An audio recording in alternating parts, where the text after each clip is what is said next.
We're going for part two. All right, we're going with number 6, and it is, what's the craziest thing you've witnessed anyone do while high?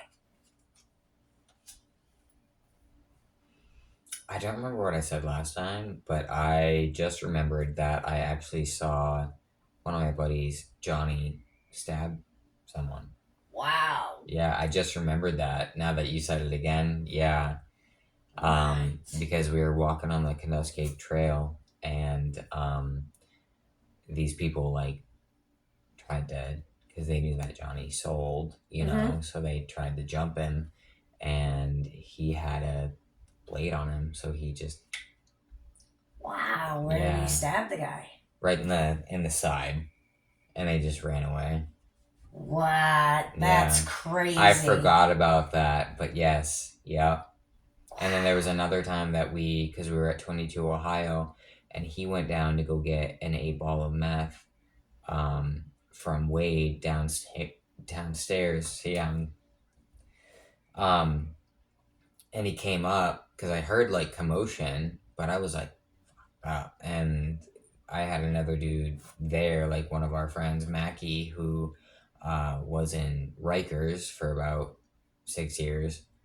Um, and he was like, What's Mackey's last name? shit, I don't know, but he's got brunette hair and it's curly. You know I know Mackie? Mackey. That's friggin' funny. Mackie and I walked over to Brewer one time to where he was staying, and he shot up Fenty in front of me, and we got back because he was jonesing. So and then we got back to 22 Ohio, and that's the night that Johnny got in the fight with. I cannot remember his name because it was Wade's apartment, but I think his name was Brandon. But Johnny went downstairs to go get Mackie some dope because he was jonesing, Mm-hmm. and it's so funny that you know him. And all of a sudden, Mackie just got up and he was like, "I need to leave," because he had twisted his ankle too. Like we thought it was fractured, but he was just because he just wanted some Yep. shit. Yep. He's just walking through it. Yep. But we walked all the way over to Brewer back, and they were sitting in the apartment, and he walked out the back door and just ran away. And then Johnny opened the door and he was like, "Wes, Mackie, get down here." And I was like, "Well, Mackie's gone, but I'm here. Like, what do you need?" And he's like, "Grab my knife on the counter." And so I grabbed it and I went down, and he's like, "Brandon just sucker punched me." And I was like, "Wait, what?" He's like, "Yeah, no, I came down." And as soon as he walked in, Brandon was like, "Well, well, well, the motherfucker that I've been looking for." And then just fucking Whack. decked him. Yeah. So I came down and like we stood in the doorway and fucking they were like, "We're sorry." Like, You've I lived, forgot about you've those lived a things. very crazy life. Yeah. Are you ready for number 7? Yes. Okay.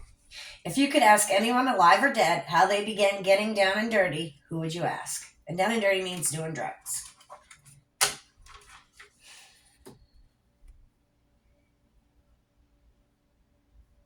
Uh-oh. We've stumped him. Yeah, I know, because I know how my mother did. I know how my father did.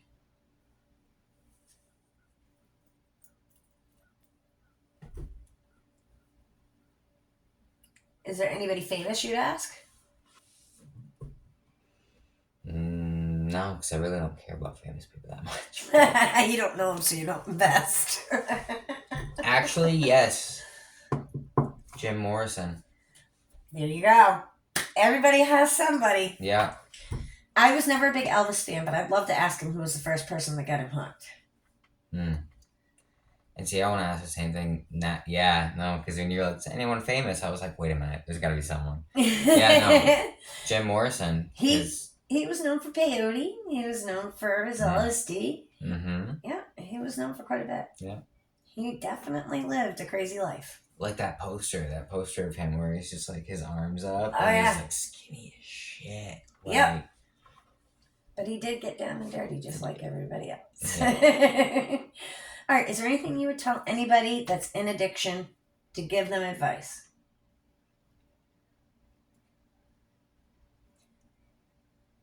Just realize that you're worth getting sober for. Gotta love you. Like, you yourself, you are worth getting sober for. Yep. It's not for anybody else. You can't do it for somebody else, because if you do, as soon as that person leaves, you're not gonna do it You'll anymore. go right back. Exactly. And that's what happened to me. Yeah. So when you do it for yourself, that's when you'll be better. And you'll feel so much better because you did it for yourself and not for somebody else. Because you will be telling everybody, hey, I've been clean for 2 years. I do it. Mm-hmm. I don't have anything against marijuana. And as you know, I'll drink a cocktail. Yeah. But I would never in a million years ever touch an opiate again. I was never into meth. I never tried it. I No. never did crack. I did cocaine before Courtney was born. Crack. I hated crack.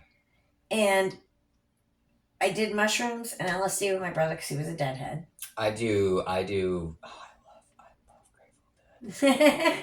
I do, and I love fish, and I do mushrooms, and I do acid. For me, that isn't part of my addiction, because I Right. can do it and then walk away. You don't have to Right. keep doing it and doing it. Right, exactly. Right. So I do mushrooms, and I do LSD as often as I can get them, which hasn't been for a while, like almost a year. Yep. But my issues are opiates, alcohol, uppers, like. Yep. All right. I am going to just say I really appreciate you doing this interview for me. Of course. And I'm sorry for the life you've had. You've had a crazy, crazy life growing up. I was abused by somebody in my family, and my mom didn't believe me, and I went into foster care. So I can relate with you on a lot of levels of the stuff that you've been through, because it sucks when you get pulled from the home you thought you knew. Right. And you have to live with all these strangers. You just get thrown into something else. Like my mom would buy me bathing suits, and then when I got thrown into these homes, I was in a freshman year in high school, and I was wearing a bikini. The people told me that I couldn't stay with them because they thought, because of what I accused my family member of, mm-hmm. that maybe I was the one who was promiscuous. At 14 years old, you think I'm the one that's out there trying to be promiscuous. Why would you be lying about that, though? Why would anybody make that up? Yeah. She came home from the bar. She was drunk. She was going pee, and I went in and I told her. Mm-hmm. And she said, you're a liar. You're lying to me. I don't believe a word you say. It took a long time for me to forgive my mother once I became an adult and realized I was allowed to hold on to hate. I was allowed to be mad. Yeah. No, I was allowed to be upset. Until you... And my dad just went along with anything she said because he didn't want to have to deal with the wrath of her. So if she said go spank the kids, he'd go fucking whip our ass with a belt. See, my grandmother beat me with the metal end of a belt one time. Oh, that's horrible. Yeah. I had a pizza paddle broke on my ass by my mom. I was going to say, anything that she had in her hand, wooden spoons, spatulas. Somebody needs to start cracking these kids nowadays. Well, no, I don't believe in physical violence, but I believe in consequences and punishment. Oh, yeah, definitely. You know? I just think... Yeah, no, if you're going to act like a brat, you're not having TV tonight. We're going to shut all your shit off. Yep. Yeah. You're going through what I went through. Yeah. Can't take away the rotary phone, though. Thank you, Wes. I really appreciate you doing this for me. Yeah. All right, guys, stay tuned. You're going to see another one coming up soon.